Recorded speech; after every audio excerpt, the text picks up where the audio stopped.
భయపడతాను నేను, అందరికీ భయపడతాను, నీకు కూడా భయపడతాను. ఎందుకని? గౌరవం, రెస్పెక్ట్ అది. ఇది ఇది అతి వినయం అంటారు సార్, ఉన్నది చెప్పండి. అరే భయం అంటే, భయపడడం అంటే ఏంటిది? మీ ఎమ్మెల్యేల అంటే మీ జిల్లా ఎమ్మెల్యేల చెప్పు చేతల్లో నడుస్తారు, జిల్లా ఎమ్మెల్యేలకు పొస్నూరు దయాకర్ భయపడతారు అని చెప్పేసి టాక్ ఉంది. ఇది ఎంతవరకు వాస్తవం, నిజమా కాదా? కొంచెం భయం ఉంటుంది నాకు, భయభక్తులు కలిగి ఉంటా, భయంతో ఉంటా తప్ప. అంటే భయం అన్నమాట అయితే నిజం అంటారా? నిజమే, చాలా భయపడతాను నేను. ఓకే, కారణాలు చెప్పండి సార్, కారణాలు చెప్పండి. నేను భయపడతా అంటే ఇప్పుడు దవ్వుకున్న పిల్లి వచ్చినా పిల్లికి కూడా భయపడతా అని చెప్తున్నారు, చెప్పేటట్లున్నారు మీరు. మామూలుగా ఆడ బల్లి ఉంది, ఆడ బల్లికి భయపడతా, ఇక్కడ పిల్లి ఉంది పిల్లికి భయపడతా అని చెప్పేటట్లున్నారు మీరు. అన్నిటికీ భయపడతా, నిజాయితీగా మాత్రం ఉంటా. నా పనులు కావాల్సినవన్నీ చేయించుకుంటా. ఎమ్మెల్యేలు అయినా ఏదైనా కానీ నా కోసం నేను నిలబడ్డప్పుడు వాళ్ళు ఏమంటారు, కష్టపడి ఆర్నేసులు కష్టపడి చిన్న గ్రామస్థాయి కార్యకర్త కానుంచి నేను జీరో, 1 రూపాయి కూడా ఖర్చు పెట్టకుండా గెలిచే వ్యక్తిని, 1 రూపాయి కూడా పెట్టకుండా చేసే వ్యక్తిని. వినయం అంటారు కానీ దాన్ని భయం అన్నారు. అది వినయం ఇవ్వడం అనేది అమాయకత్వంగా తీసుకుంటే. మరి మీరు భయం అనే వాడినారు కదా ఇప్పుడు. ఎప్పుడు మీరు అంటే నేను అన్న భయపడతారు అని అంటే నేను అన్నా, భయపడొద్దా? ఎవరికైనా భయపడాలి, ఎందుకు భయపడం? భయపడుకుంటుందాం, ఏమున్నది? మనం ఎవరి దగ్గర కూడా ఎవరికి 1 రూపాయి ఇయ్యము. గ్రామ స్థాయి నుండి ఎమ్మెల్యే స్థాయి వరకు రాత్రి మొగలు కష్టపడి గెలిపిస్తారు. వాళ్ళకు గౌరవం వినయం ఇస్తేనే వినయం విధేయతగా ఉంటానే తప్ప భయం అనేది ఉండదు.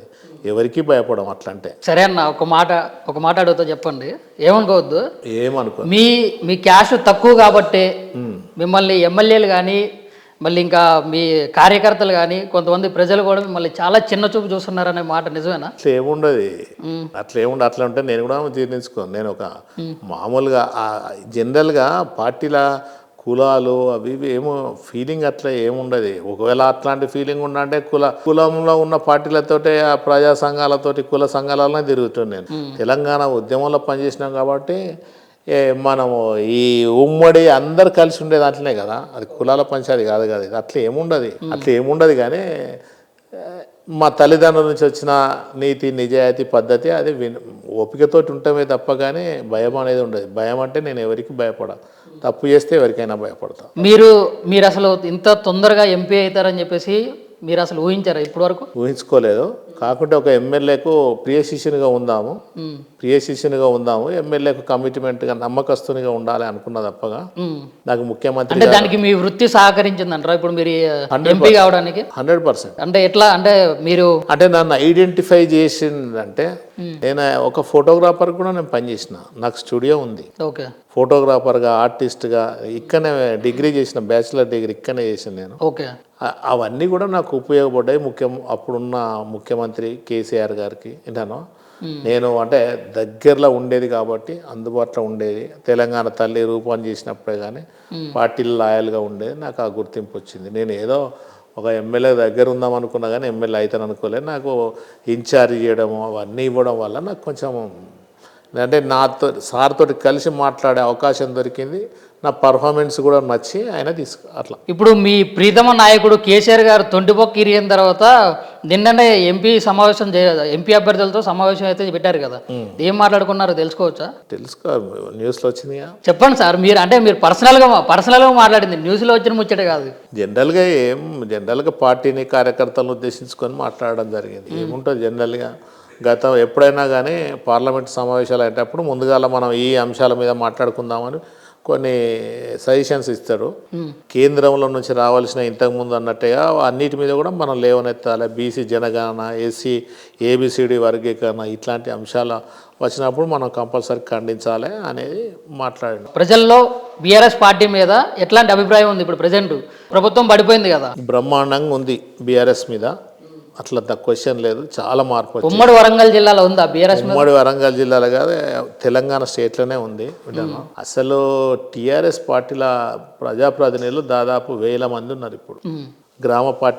గ్రామ సర్పంచ్ కానుంచి MPTC, ZPTC, MPP, cooption members, దాదాపు ఉన్న యంత్రాంగం ఒక ఎమ్మెల్యేలు తప్ప మిగతాదంతా తెలంగాణ స్టేట్లో ప్రజాప్రతినిధులు బీఆర్ఎస్ ప్రభుత్వమే కదా. ప్రతి జిల్లాకు కార్యాలయం గ్రామ స్థాయి నుంచి నిర్మాణమై పబ్లిక్లో ఉన్న వాళ్ళందరూ బీఆర్ఎస్ వాళ్ళే.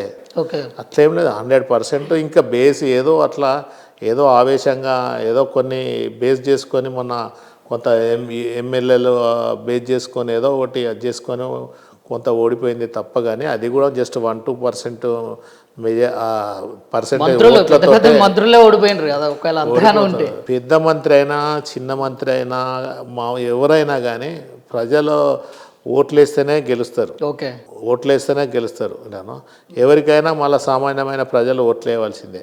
కాబట్టి అట్లా పెద్దోళ్ళు మనం ప్రజలు చేస్తే పెద్దోళ్ళు అయినాం అందరం, ఓకే. అంతే తప్ప కానీ అట్లా ఏముండదు. సరే అన్న, ఇప్పుడు ఇంత ముందు అంటే అధికారంలో ఉంది, అక్కడ బరిలెక్క లాంటి ఒక అమ్మాయిని నిలబెట్టినా కానీ ఎంపీగా గెలవచ్చు, ఎమ్మెల్యేగా గెలవచ్చు. అంటే ఎందుకంటే పార్టీని చూసేస్తారు అన్నటువంటి ఒక ఆలోచన అయితే ప్రజల్లో ఉంది. మరి ఇప్పుడు మీ పార్టీ అధికారంలో లేదు, మరి మీరు ఎంపీగా ఒకవేళ టికెట్ ఇచ్చినా కానీ ఎట్లా గెలుస్తారు మీరు? తెలంగాణ మీద కొట్లాడే వ్యక్తులు బీఆర్ఎస్ పార్టీ అంటేనే బీఆర్ఎస్ పార్టీ ప్యాషన్ కోసమో ఏదో చేయాలి పబ్లిక్ అలానే వచ్చింది కాదు, సమస్యల మీద పుట్టుకొచ్చిన పార్టీ బీఆర్ఎస్ పార్టీ. ఓకే. సమస్యల కోసం నిరంతరం కొట్లాడుతూనే ఉంటాం.